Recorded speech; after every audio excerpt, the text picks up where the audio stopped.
Hund uten bånd. Å nei, jeg ble litt redd. Unnskyld, går det bra? Hunden din skremte meg. Beklager, han mente ikke noe vondt. Han løp rett mot meg. Ja, men han er snill. Har han ikke bånd? Nei, han løper fritt her. Det er egentlig ikke lov. Men han biter aldri.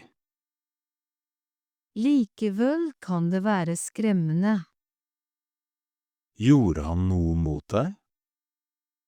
Nei, men han hoppet nesten på meg. Beklager, jeg så det ikke. Er han ung? Ja, 1 år gammel. Jeg skjønner han har mye energi. Ja, han liker å løpe. Men det er mange folk her. Du har rett. Barn kan bli redde. Ja, det er sant. Kan du sette ham i bånd? Selvfølgelig, med en gang. Takk. Der, nå er han i bånd. Det er bedre. Vil du hilse på ham? Nei takk, jeg står her. Greit. Hva heter han? Bruno, Hei, Bruno. ser du, nå er han rolig. Ja, han virker vennlig. Han liker mennesker. Ja, men vær forsiktig. Det skal jeg. Takk for forståelsen. Ha en fin dag.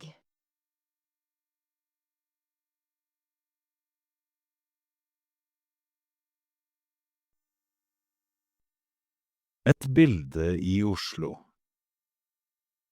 Unnskyld, kan du hjelpe meg? Ja, selvfølgelig. Kan du ta et bilde av meg? Klart det. Takk, jeg reiser alene. Med mobilen din? Ja, her. Hvor vil du ta bildet? Med Operahuset i Oslo i bakgrunnen. God idé. Det er veldig fint her. Er dette bra? Litt mer til venstre. Sånn? Ja, perfekt. 1, 2, 3 smil. Liker du bildet? Ja, det er flott. Vil du ha et til? Ja, med Akershus festning i bakgrunnen. Ok. Litt lenger bak kanskje. Sånn? Ja, akkurat. Perfekt. Tusen takk. Vil du se? Ja, Se her. veldig fint. Jeg er glad du liker dem. Tusen takk. Bare hyggelig. Bor du i Oslo? Ja, Så fint. du burde også besøke Vigelandsparken. Er det langt herfra? Nei, omtrent 15 minutter. Flott. Kos deg i Oslo.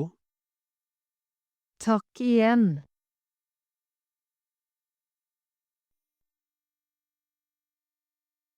Et lite sammenstøt. Au.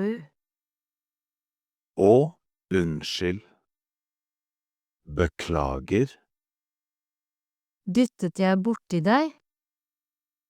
Ja, jeg er virkelig lei for det. For en skrekk. Jeg så deg ikke i tide. Du gikk ganske fort. Ja, det er min feil. Går det bra med deg? Jeg tror det, bare litt sjokk. Har du vondt noe sted? Litt i armen. Skal jeg ringe noen? Nei, det er ikke nødvendig. Er du sikker? Ja, det går fint. Vil du sette deg ned litt? Nei takk. Jeg har det bra jeg også. Heldigvis. Jeg syklet sakte, men det var mye folk. Ja, gaten er ganske travel. Er noe ødelagt? Nei, bare vesken min falt ned. Skal jeg plukke den opp? Nei takk, jeg har den allerede. Jeg beklager virkelig igjen. Det går bra. Jeg skal være mer forsiktig. Du burde egentlig gå litt saktere her. Du har rett. Kan jeg gjøre noe mer for deg? Nei takk, alt er i orden. Det var godt å høre. Ha en fin dag og ta vare på deg selv. Takk, det samme.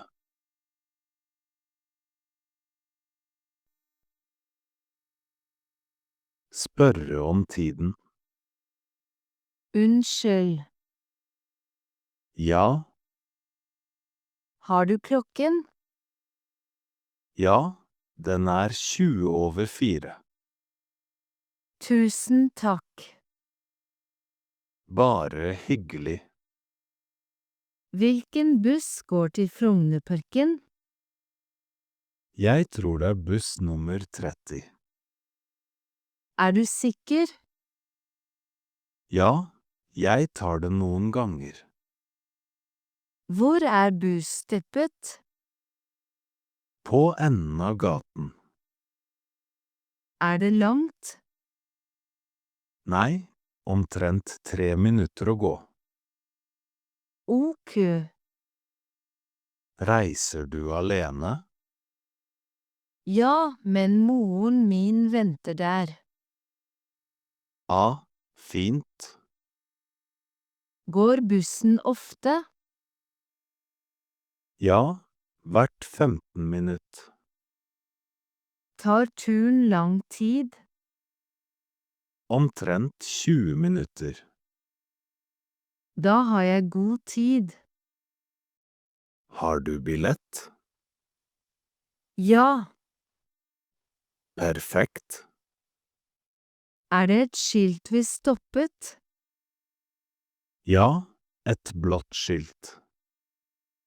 Takk. Er du her for første gang? Ja, jeg kjenner ikke dette området. Det var bra du spurte. Ja, jeg vil ikke gå meg vill. Det er alltid lurt å spørre. Hva om jeg mister bussen? Da kommer den neste snart. Ok. Tusen takk for hjelpen. Bare hyggelig. Ha det bra. Du også. Krysse gaten. God ettermiddag. God ettermiddag. Har du det bra? Ja takk, jeg er bare litt forvirret. Leter du etter noe? Ja, etter et apotek. Har du adressen? Jeg tror det er i Karl Johans gate. Ah ja, den gaten kjenner jeg. Er det langt herfra? Nei, omtrent 5 minutter. Veldig bra. Men du må krysse denne veien. Ja, det er mye trafikk her. Fotgjengerfeltet er der borte. Kan du gå sammen med meg? Ja, gjerne. Tusen takk. Vent, lyset er rødt. Ja, vi venter. Nå er det grønt. Vi kan gå. Skal vi gå rolig? Ja, uten hastverk. Går det greit? Ja, jeg går litt sakte. Ikke noe problem. Der, nå er vi over. Takk. Gå rett frem i 2 kvartaler. Og så Sving til høyre. ligger apoteket på hjørnet. Ja, ved siden av banken. Perfekt. Skal du dit alene? Nei, datteren min venter der. Veldig bra. Takk igjen. Bare hyggelig. Ha en fin dag. Det samme, takk.